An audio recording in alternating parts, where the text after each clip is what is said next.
versículos 26 y 27. Dice así la palabra de Dios, va a aparecer en la pantalla. Ellos se asombraban aún más, diciendo entre sí: ¿quién pues podrá ser salvo? Entonces Jesús, mirándolos, dijo: para los hombres es imposible, mas para Dios no, porque todas las cosas son posibles para Dios. Esta pregunta que formularon los discípulos ese día, que es una pregunta obviamente sumamente importante, muy importante, es la pregunta que yo quiero que respondamos juntos en esta mañana. ¿Quién podrá ser salvo? Y para eso, en primer lugar, vamos a estudiar el contexto de estos dos versículos. Siempre es importante el contexto, porque esta pregunta es el colorario, el final de una situación que se presentó en ese momento, cuando Jesús caminaba con los discípulos. En segundo lugar, vamos a ver la respuesta que el Señor Jesús le da a esta pregunta, tanto en su aspecto positivo como en su aspecto negativo. Comencemos entonces, en primer lugar, con el contexto de esta pregunta. Dice el texto en Marcos 10 que el Señor tiene un encuentro con un joven. Marcos capítulo 10, versículo 17, comienza así. Al salir él para seguir su camino, vino uno corriendo e hincando la rodilla delante de él, le preguntó: Maestro bueno, ¿qué haré para heredar la vida eterna? Este joven llegaba a Jesús para preguntarle, para cuestionarle acerca de la vida eterna, y Marcos lo presenta como un joven rico. Otros evangelios lo presentan como un joven muy rico, muy poderoso, por lo que podemos suponer que posiblemente este joven haya sido parte del Sanedrín. Pero este hombre tan importante, socialmente hablando para el pueblo judío, tenía una inquietud tan apremiante en su corazón, a pesar de su estatus social, que dice el versículo que acabamos de leer, que él llegó delante de Jesús corriendo, abriéndose paso entre la gente, y se hincó de rodillas delante del Señor. Pero Jesús inmediatamente le contesta en el versículo 18: ¿por qué me llamas bueno? Ninguno hay bueno sino solo uno, Dios. El Señor sabía perfectamente que este joven tenía algunos conceptos acerca de Cristo y acerca de él mismo que tenían que ser corregidos. El Señor le dice: detente un momento. ¿Por qué me llamas bueno? Si yo no soy Dios, entonces no soy bueno. Porque solo uno hay bueno, Dios. Y si yo no soy Dios, tú no puedes, y si yo soy Dios, si tú crees que yo soy Dios, tú no puedes llamarme maestro, tú no puedes venir delante de mí simplemente como un maestro. Si no soy bueno, entonces no soy Dios. Ahora, si soy Dios, no me llames maestro. Jesús aquí no está negando ni tampoco afirmando su divinidad. Ese no es el punto que él quería tocar con este joven. Eso no era su punto primordial. Lo que él quería hacerle ver al joven, lo equivocado que estaba, porque él se veía a sí mismo como un hombre bueno. Es decir, el gran problema de la humanidad. Si nosotros paramos a cualquier persona en la calle y le preguntamos: ¿tú te consideras bueno? Claro. No todo lo bueno que quisiera hacer, pero soy bueno. Yo no le pego a la gente porque sí, trato de no robar, soy bastante bueno. Ese es el concepto inadecuado de todo el mundo y de este joven también. El Señor quiere remarcar este punto, pero ahora da un paso más adelante Jesús y enfrenta a este joven con el estándar de santidad de los 10 mandamientos de la ley de Dios, algo que él conocía desde que nació porque era un judío. Entonces Jesús, para probarlo, le dice en el versículo 19: los mandamientos sabes: no adulteres, no mates, no hurtes, no digas falso testimonio, no defraudes, honra a tu padre y a tu madre. ¿Cuál fue la pregunta del joven?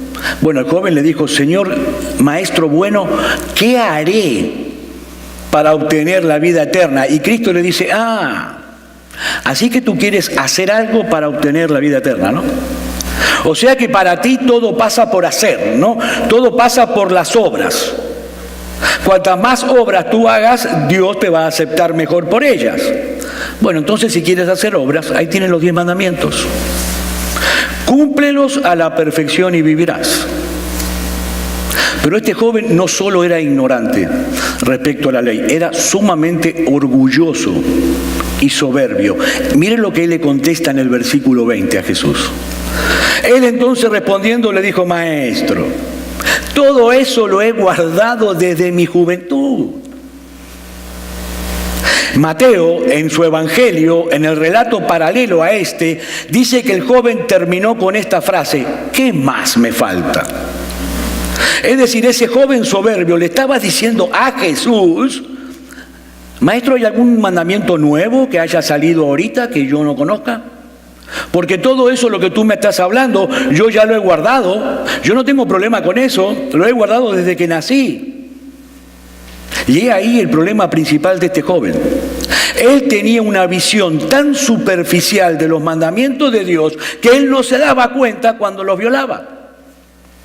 Es el mismo problema que Cristo enfrentó una y otra vez con los fariseos. ¿Recuerdan el Sermón del Monte? Los fariseos no podían entender que el hecho de mirar a una mujer con deseo carnal ya sea una violación al sexto mandamiento, que sea adulterio. No lo podían entender. Los fariseos no podían entender que solo el hecho de odiar a una persona, de maldecirla, de enojarse, de usar palabras denigrantes para dar rienda suelta a toda la ira que había en su corazón, sea una violación del mandamiento que dice: no matarás. Ellos no podían entender porque los fariseos limitaban el alcance de la ley a las acciones externas, a lo que se podía ver, a lo que se podía palpar. No se daban cuenta que la ley, sobre todas las cosas, tiene que ver primeramente con el corazón. Y lo que es peor, la ley tiene que ser obedecida a la perfección. Debe ser cumplida a la perfección. Si se viola un solo mandamiento, se está violando la ley completa. Hermano, la ley de Dios es una cadena de 10 eslabones. Si tú dañas un eslabón, dañas la cadena completa.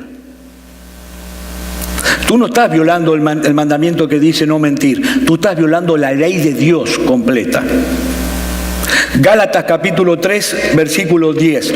Pablo dice: porque todos los que dependen de las obras de la ley están bajo maldición, pues escrito está: maldito todo aquel que no permaneciere en todas las cosas escritas en el libro de la ley para hacerlas. Entonces, la ley es una cadena de 10 eslabones. Cada vez que pecamos, no violamos un mandamiento, violamos la ley de Dios. Santiago capítulo 2, versículo 10. Porque cualquiera que guardase toda la ley, pero ofendiere en un punto, se hace culpable de todos. Es decir, amigo mío, si tú pretendes salvarte por causa de tu obediencia, si tú quieres obedecer la ley de Dios para salvarte, tú tienes que obedecer todos y cada uno de los 10 mandamientos de Dios durante toda tu vida. Y si tú realmente eres sincero y honesto contigo mismo, en este momento te habrás dado cuenta que eso es imposible. Es imposible para los hombres vivir por sí mismos conforme a la ley de Dios. Violamos el primero de los mandamientos todos los días. Amarás a Dios con todo tu corazón, con toda tu alma, con toda tu mente y con todas tus fuerzas, por encima de todas las cosas. Es decir, tus hijos, tu casa, tu familia, tu trabajo, tu carro, tus muebles, por encima de todo. Dios debe estar primero. Y créanme lo que les voy a decir, hermanos, no hay un solo ser humano en toda la tierra que cumpla este mandamiento. Ni siquiera el Papa. No hay un solo ser humano que cumpla este mandamiento. Lo que Cristo está tratando de enseñarle a este joven y a nosotros es que él no podía salvarse guardando los 10 mandamientos, como él decía, obedecer, sino que todo lo contrario.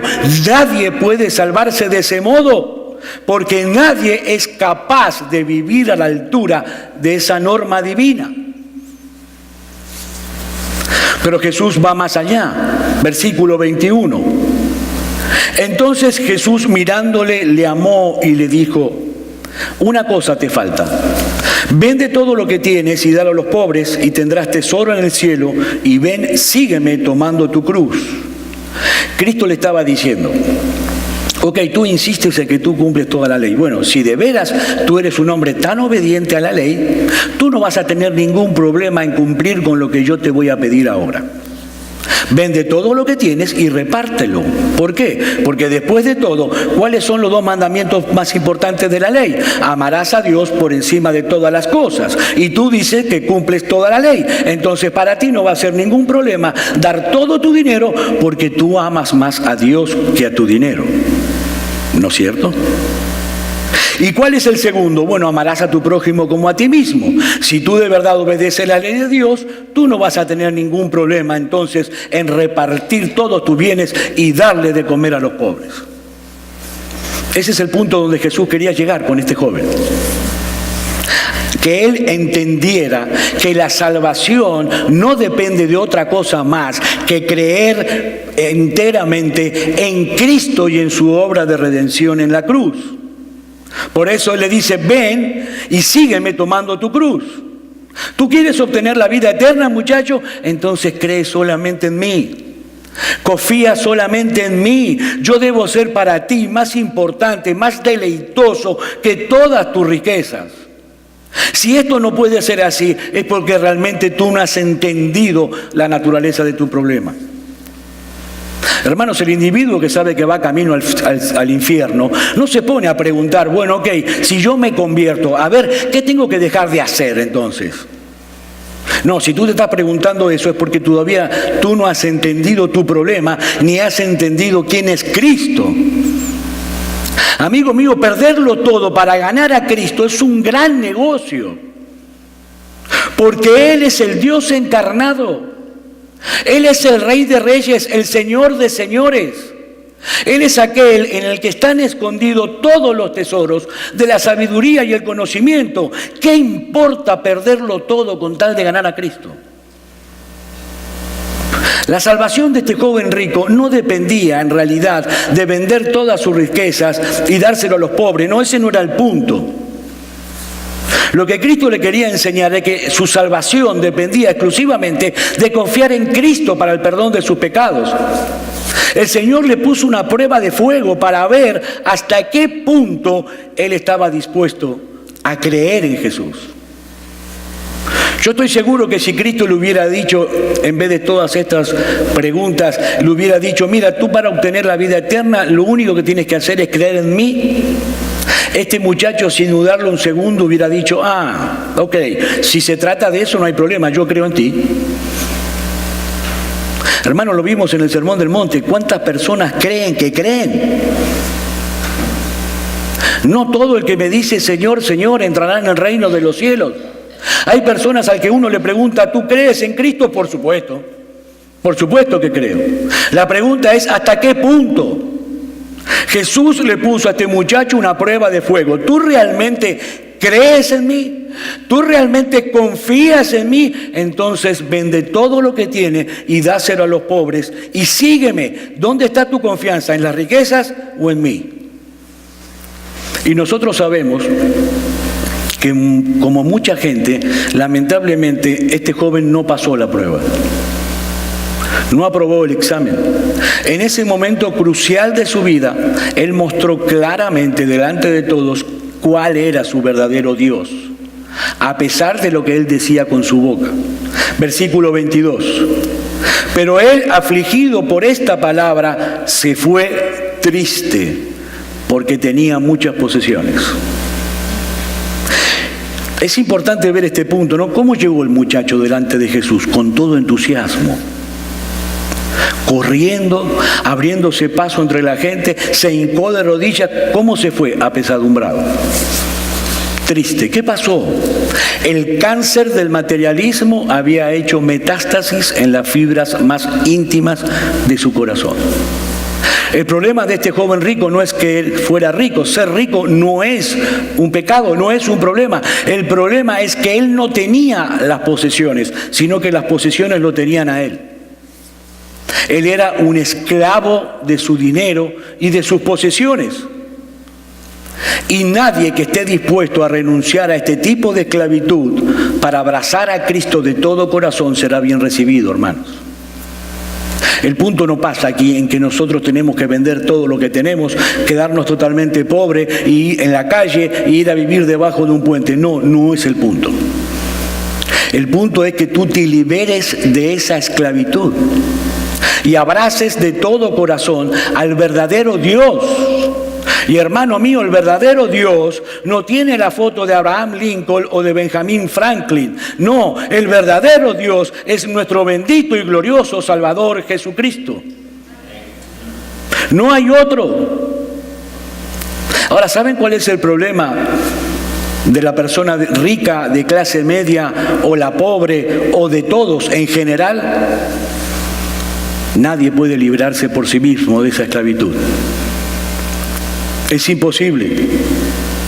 ¿Qué hombre puede librarse a sí mismo de esa esclavitud, de la terrible tiranía del dinero, de la fama, del poder, de los placeres que este mundo ofrece?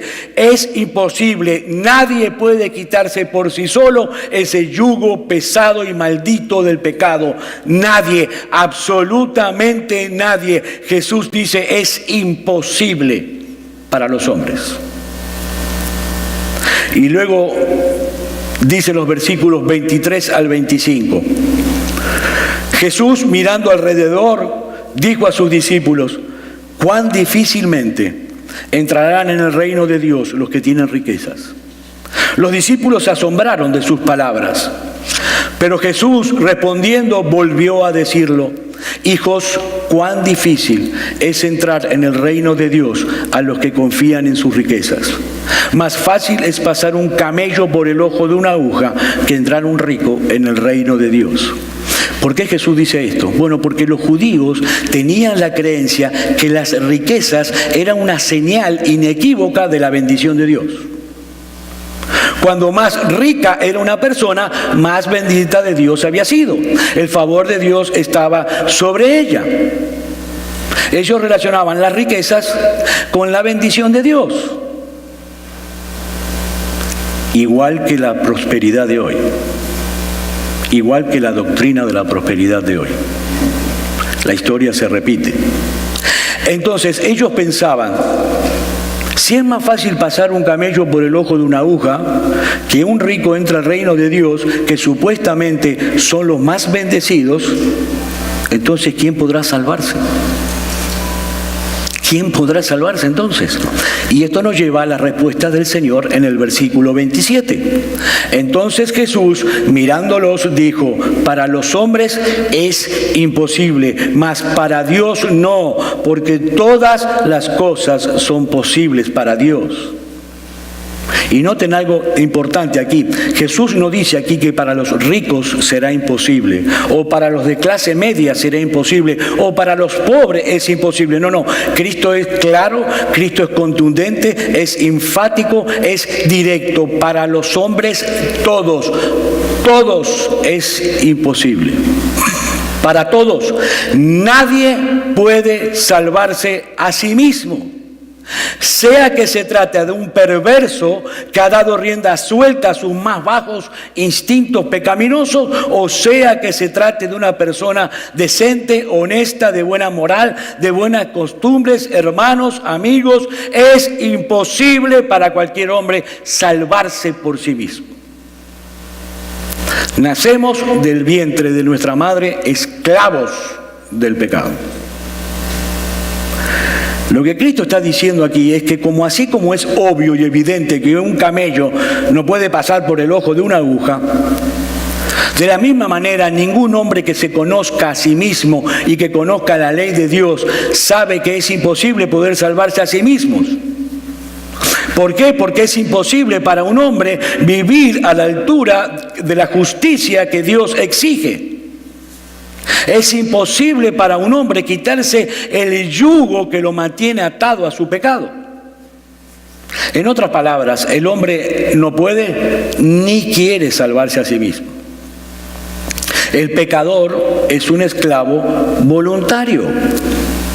El pecador ama sus cadenas, ama sus pecados. Es muy rico poder hacer lo que a uno se le viene en gana, pero tú no estás haciendo lo que se te viene en gana. O eres esclavo de Dios o eres esclavo del pecado. No hay otra alternativa. El hombre no concibe lo que es vivir en verdadera libertad. El pecador tiene una manera de pensar tan distorsionada, Pablo lo llama en el libro de Efesios entenebrecida. Es tal su ceguera que cree que vive en libertad porque supuestamente hace lo que se le da la gana. Y así se casan hombres con hombres y mujeres con mujeres. Creen que son libres, pero lo único que hacen es moverse en libertad, sí, pero dentro de su celda, la celda del pecado. Amigo mío, ningún hombre puede rescatarse solo y ningún hombre puede rescatar a otro. ¿Por qué? Porque nosotros no podemos cambiarnos a nosotros mismos. Nosotros no podemos limpiarnos a nosotros mismos de nuestros pecados. Nosotros no podemos controlar nuestras pasiones. Nosotros no podemos controlar nuestros rencores, nuestra ira, nuestra amargura, nuestro resentimiento, nuestro temperamento. No podemos, no. No hasta el punto que eso glorifique a Dios. Sí podemos ver que por medio de la fuerza de voluntad el alcohólico puede dejar de tomar. Podemos ver que el drogadicto puede dejar de drogarse. Pero no podemos disponer nuestro corazón para amar a Dios. El hombre pecador odia a Dios y odia su palabra. Nosotros no podemos disponernos a nosotros mismos a amar la gloria de Dios más de lo que amamos nuestra propia gloria. Hermanos, nacemos condenados a ser unos esclavos miserables. Esa es la vida del que no conoce a Dios, un esclavo miserable que se arrastra en el lodo de su pecado. A menos que intervenga un poder superior, un poder sobrenatural en nuestro favor.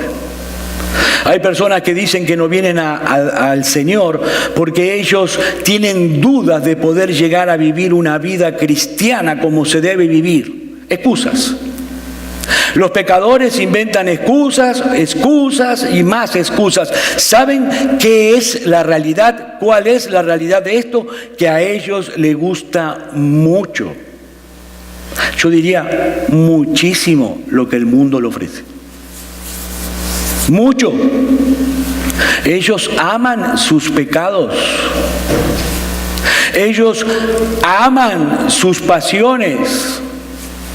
Y saben una cosa, en cierta manera ellos tienen razón. Nadie puede vivir una vida cristiana en sus propias fuerzas. Es imposible. Así que, amigo, tú no intentes reformarte primero para después venir a Cristo en arrepentimiento y fe. Es imposible. Hay gente que dice, pastor, yo voy a ver si dejo de hacer algunas cosas malas que estoy haciendo por ahí. Y una vez que las deje de lado, entonces sí voy a venir a Cristo. ¿Sabe cuál es el problema, amigo mío? Que tú no puedes cambiar. Tú no puedes cambiar, no al punto que Dios exige. Eso es imposible. Usemos simplemente la lógica. Si el hombre hubiera podido cambiarse a sí mismo, entonces Cristo no hubiera venido a este mundo porque no hubiera sido necesario. Amigo mío, tú eres un esclavo.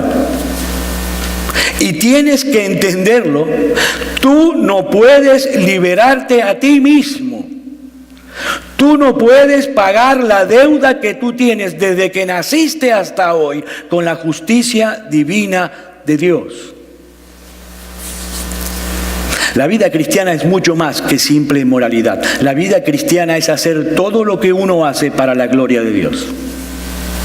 No podemos salvarnos, ni podemos mantener la salvación por nuestras propias fuerzas. La capacidad espiritual del hombre es totalmente nula, tanto para una cosa como para la otra.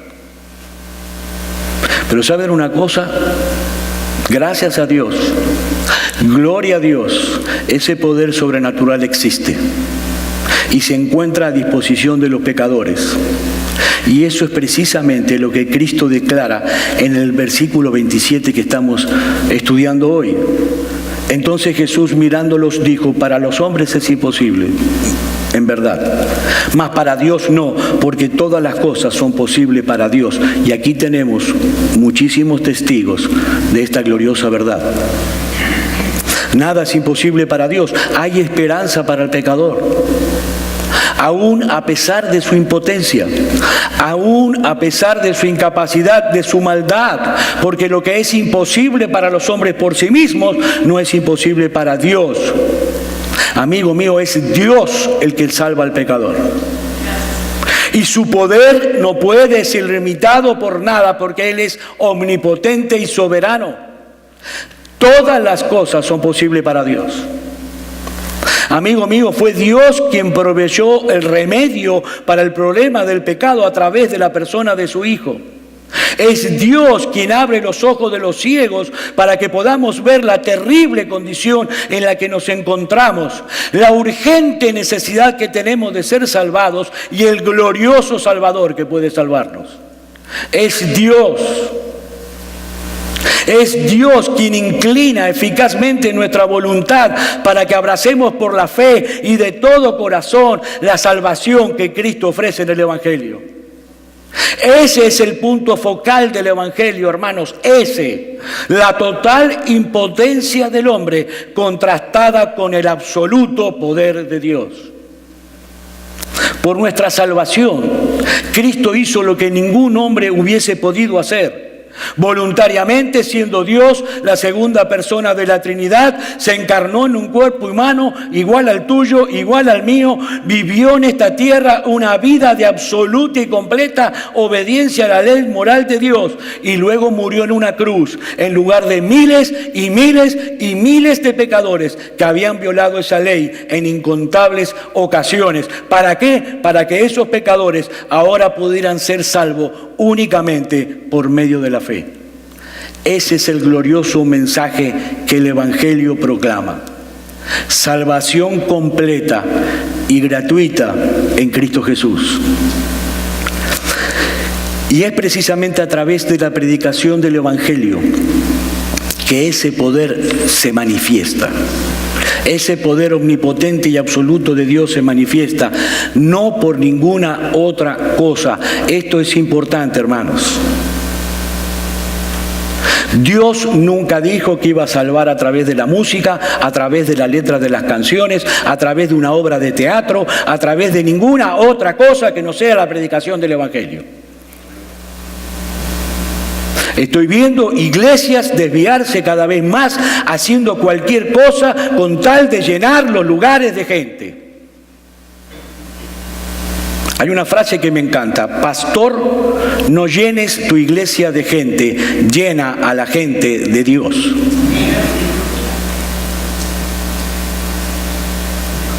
Yo escuché a alguien decir, bueno, esta obra de teatro va a ayudar a que venga gente y poder alcanzarla. Tú no vas a alcanzar a la gente con una obra de teatro, yo te lo puedo garantizar.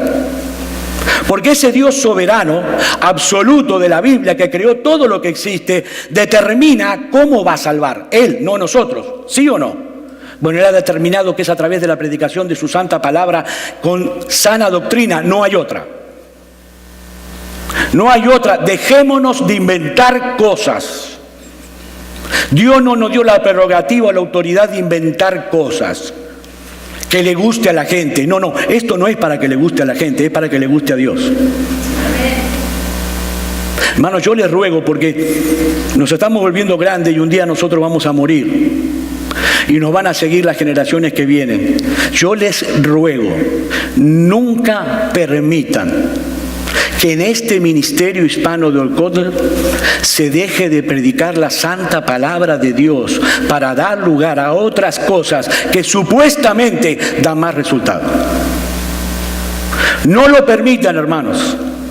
Si queremos que nuestro ministerio siga siendo una llamita de luz en medio de la inmensa oscuridad que hoy cubre a la iglesia de Cristo, Nunca abandonemos de predicar la santa palabra por dar lugar a cosas que son más vistosas, más lindas, pero que no dan resultado. Dios dispuso que mientras nosotros predicadores, simples mortales, predicamos la palabra y por medio de esa predicación llamamos a los pecadores a la fe y al arrepentimiento, el poder de la palabra de Dios actúa en sus corazones.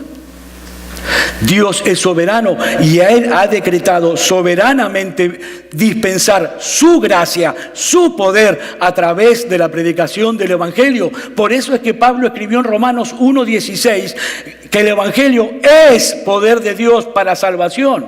Pablo no está diciendo aquí que el Evangelio habla acerca del poder de Dios o que el Evangelio nos muestra cómo es el poder de Dios. No, él dice que el Evangelio es poder de Dios para salvación. Ese es el mensaje poderoso que Dios usa para darle vida a los muertos. Y eso es lo que nosotros tenemos que hacer, no otra cosa. No otra cosa. Por eso predicamos el Evangelio, porque mientras lo hacemos, a Dios le place abrir los ojos de los ciegos y los oídos de los sordos. Es por eso, hermanos, que Pablo dice en 2 de Corintios capítulo 4, versículos 5 y 6, porque no nos predicamos a nosotros mismos, sino a Jesucristo como Señor y a nosotros como vuestros siervos por amor de Jesús. Porque Dios, que mandó que de las tinieblas resplandeciese la luz, es el que resplandeció en nuestros corazones para iluminación del conocimiento de la gloria de Dios en la faz de Jesucristo. Amigo mío, no pretendas hacer por tus propias fuerzas lo que solo Dios puede hacer por ti. Tú no puedes enmendar tu vida por ti solo. Es imposible. ¿Saben cuál es el problema de muchas personas? Que están tan aferradas al mundo, a los placeres del mundo, a vivir como el mundo dice, que aunque no se quieren condenar, no quieren, le da terror oír hablar del infierno, tampoco quieren soltar las amarras del pecado. ¿Por qué? Porque el camino del pecado es ancho, es placentero, es espacioso, uno puede correr por él, mientras que el otro camino es angosto, es difícil, es complicado, es pesado. Amigo mío, déjame decirte algo, la salvación que Cristo te ofrece a ti en el Evangelio trae incluido en el paquete la gracia que tú necesitas para correr la carrera de la fe. ¿Sabes por qué? Porque la salvación depende de Jesucristo de principio a fin.